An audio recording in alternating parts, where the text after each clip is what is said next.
Assalamualaikum warahmatullahi wabarakatuh. Perkenalkan, nama saya Dimas Zidar Ramadan. Saya akan menjelaskan pengertian negara. Secara historis, pengertian negara senantiasa berkembang sesuai dengan kondisi masyarakat pada saat itu. Pada zaman Yunani kuno, para ahli filsafat negara merumuskan pengertian negara secara beragam. Aristoteles yang hidup pada tahun 384 sampai 322 setelah Masehi merumuskan negara dalam bukunya Politica yang disebutnya sebagai negara polis. Dalam pengertian itu, negara disebut negara hukum, yang di dalamnya terdapat sejumlah warga negara yang ikut dalam permusyawaratan atau eklesia. Oleh karena itu, menurut Aristoteles, keadilan merupakan syarat mutlak bagi terselenggaranya negara yang baik demi terwujudnya cita-cita seluruh warganya. Pengertian lain tentang negara dikembangkan oleh Agustinus yang merupakan tokoh Katolik. Ia membagi negara dalam dua pengertian, yaitu Civitas Dei yang artinya negara Tuhan dan Civitas Terrena atau Civitas Diaboli yang artinya negara duniawi. Civitas Terrena ini ditolak oleh Agustinus, sedangkan yang dianggap baik adalah negara Tuhan atau Civitas Dei. Negara Tuhan bukanlah negara dari dunia ini, melainkan jiwanya yang memiliki oleh sebagian atau beberapa orang di dunia ini untuk mencapainya. Adapun yang melaksanakan negara adalah gereja yang mewakili negara Tuhan, bukanlah negara dari dunia ini, melainkan jiwanya yang dimiliki oleh sebagian orang atau beberapa orang di dunia ini untuk mencapainya. Adapun yang melaksanakan negara adalah gereja yang mewakili negara Tuhan. Meskipun demikian, bukan berarti apa yang dulu gereja itu terasing sama sekali dari Civitas Dei. Berbeda dengan konsep penelitian negara menurut kedua tokoh pemikir negara tersebut, Niccolo Machiavelli yang merumuskan negara sebagai negara kekuasaan dalam bukunya Il Principe, yang dahulu merupakan buku referensi para raja. Machiavelli memandang negara dari sudut kenyataan bahwa dalam suatu negara harus ada sesuatu yang dimiliki oleh seorang pemimpin negara atau raja.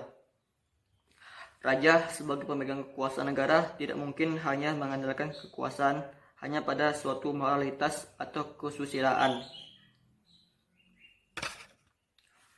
Kekacauan timbul dalam suatu negara karena lemahnya kekuasaan negara. Bahkan yang lebih terkenal lagi, ajaran Machiavelli tentang tujuan yang dapat menghalalkan segala cara. Akibatnya, ajaran ini muncullah berbagai praktek pelaksanaan kekuasaan negara yang otoriter, yang jauh dari nilai-nilai moral. Berikut ini konsep pengertian negara modern dari tokoh Roger H. Solow mengemukakan bahwa negara adalah alat-alat agensi atau wewenang yang mengatur atau mengendalikan persoalan bersama atas nama masyarakat. Karakteristik negara Indonesia memiliki suatu identitas untuk melambangkan keagungan suatu negara. Seperti negara Indonesia yang memiliki identitas yang dapat menjadi penciri atau penggabungan ciri-ciri bangsa Indonesia. Identitas Indonesia menjadikan bangsa Indonesia sebagai pemersatu dan simbol kehormatan negara.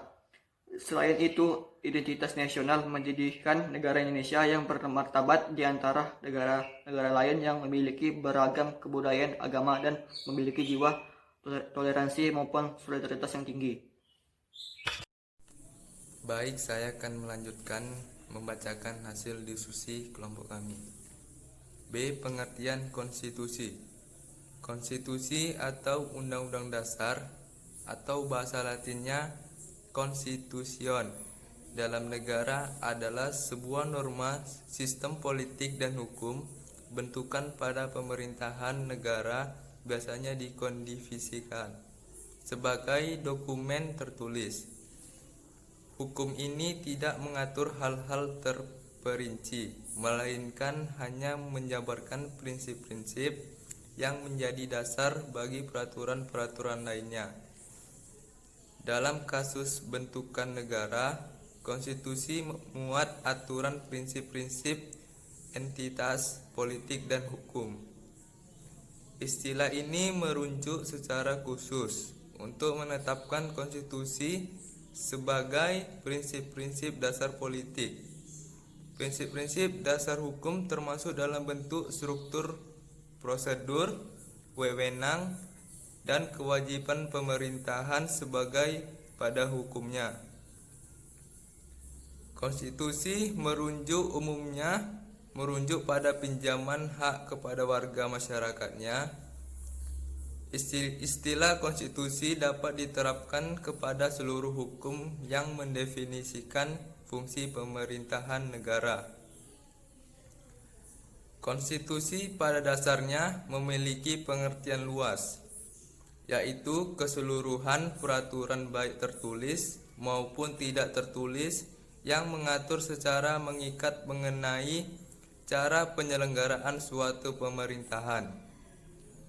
Istilah konstitusi pada umumnya menggambarkan keseluruhan sistem ketatanegaraan suatu negara.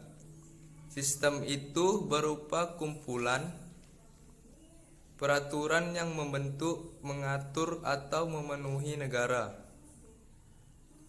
Peraturan perundang-undang tersebut ada yang tertulis sebagai keputusan badan yang berwenang dan ada yang tidak tertulis yang berupa kebiasaan dalam praktik penyelenggaraan negara.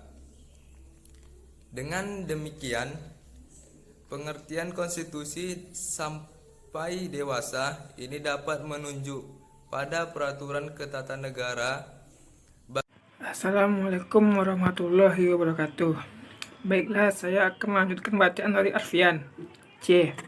UUD 1945 sebagai Konstitusi Negara Indonesia.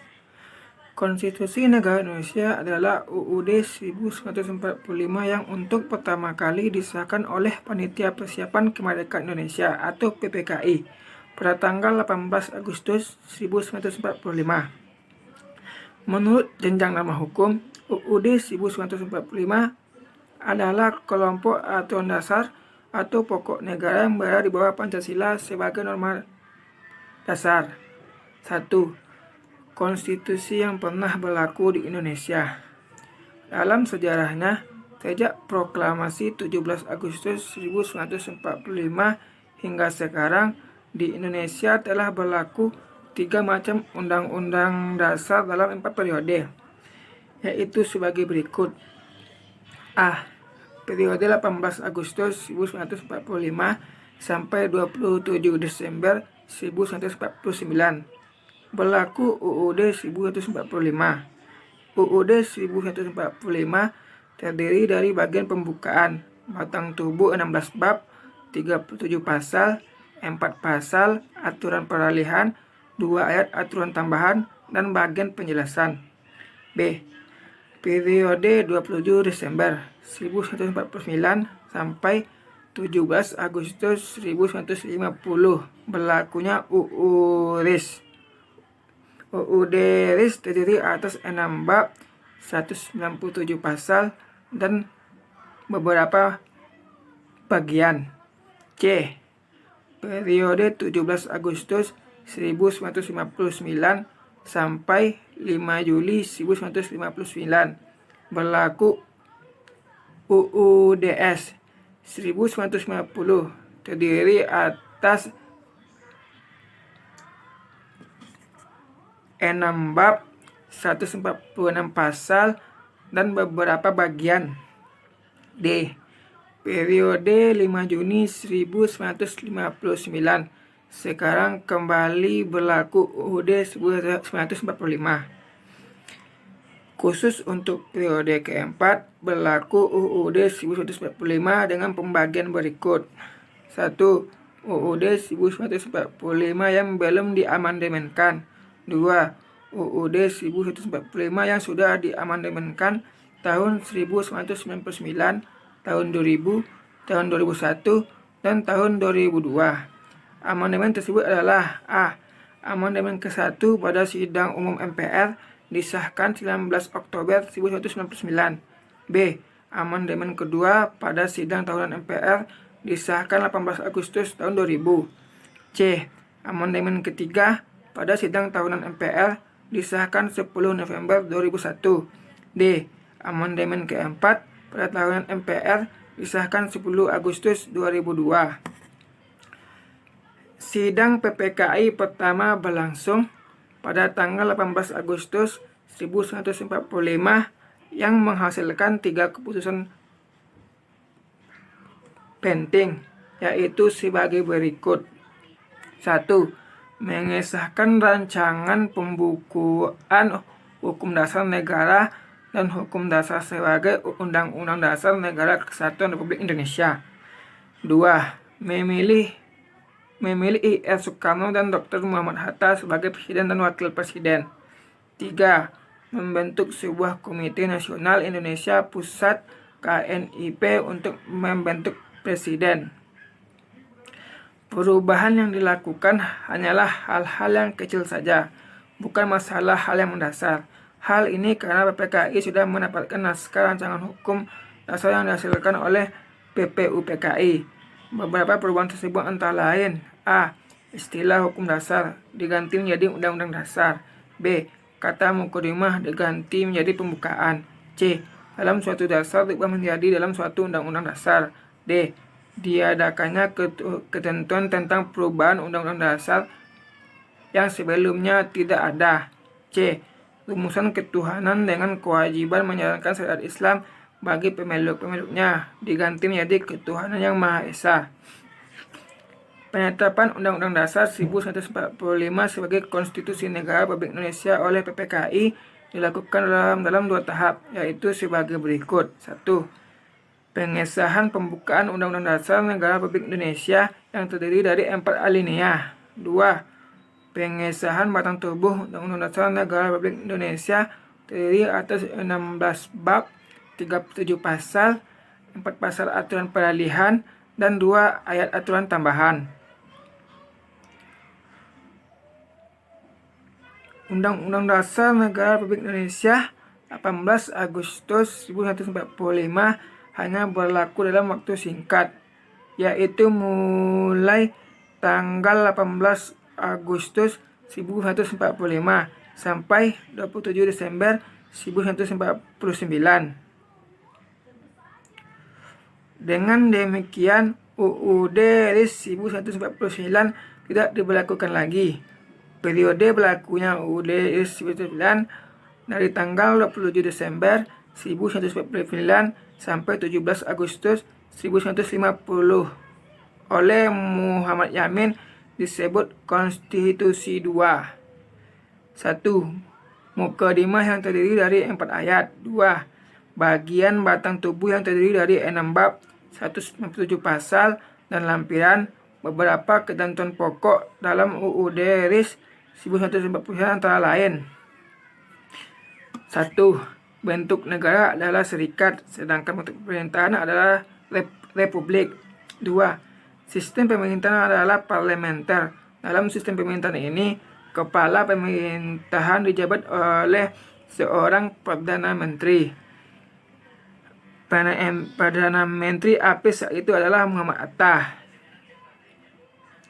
Konstitusi yang berlaku setelah Undang-Undang RIS adalah Undang-Undang Dasar sementara 1950. Undang-Undang Dasar sementara dimaksud sebagai pengganti dari UUD RIS 1949. Dengan isinya adalah mukadimah yang terdiri dari 4 ayat, batang tubuh yang terdiri dari 6 bab dan 150 pasal, bentuk negara kesatuan dan bentuk pemerintahan republik. Sistem pemerintahan adalah parlementer menurut Undang-Undang 1950. Adanya badan konstituante yang akan menyusun Undang-Undang Dasar tetap sebagai pengganti dari UUD 1950. 2. Proses amandemen Undang-Undang 1955. Amandemen adalah perubahan, Mengamandemen artinya mengubah atau mengadakan perubahan. Istilah amandemen sebenarnya merupakan hak, yaitu hak parlemen untuk mengubah atau mengusulkan perubahan rancangan UU. Baiklah, sampai di situ yang dapat saya bacakan. Assalamualaikum warahmatullahi wabarakatuh. Assalamualaikum warahmatullahi wabarakatuh. Perkenalkan, nama saya Yunus Awal. Saya akan melanjutkan membaca materi yang selanjutnya. Sistem ketatanegaraan Indonesia. Ketatanegaraan Indonesia ini sudah ditetapkan oleh Undang-Undang 1945. Yang pertama, bentuk negaranya adalah kesatuan, bentuk pemerintahan adalah republik, sistem pemerintahan adalah presidensial, sistem politiknya adalah demokrasi atau kedaulatan rakyat. Bentuk negara kesatuan Indonesia sudah ditetapkan oleh Undang-Undang Dasar 1945, menetapkan bahwa susunan negara itu Indonesia adalah kesatuan, bukan serikat atau federal. Dasar penetapan ini tertuang pada pasal 1 ayat 1 yang menyatakan bahwa negara Indonesia ialah kesatuan yang berbentuk republik. Bentuk pemerintahan republik. Yang kedua bentuk pemerintahan republik. Undang-undang telah ditetapkan di Undang-Undang 1945 yang menyatakan bahwa negara Indonesia ini adalah republik, bukan monarki atau kerajaan.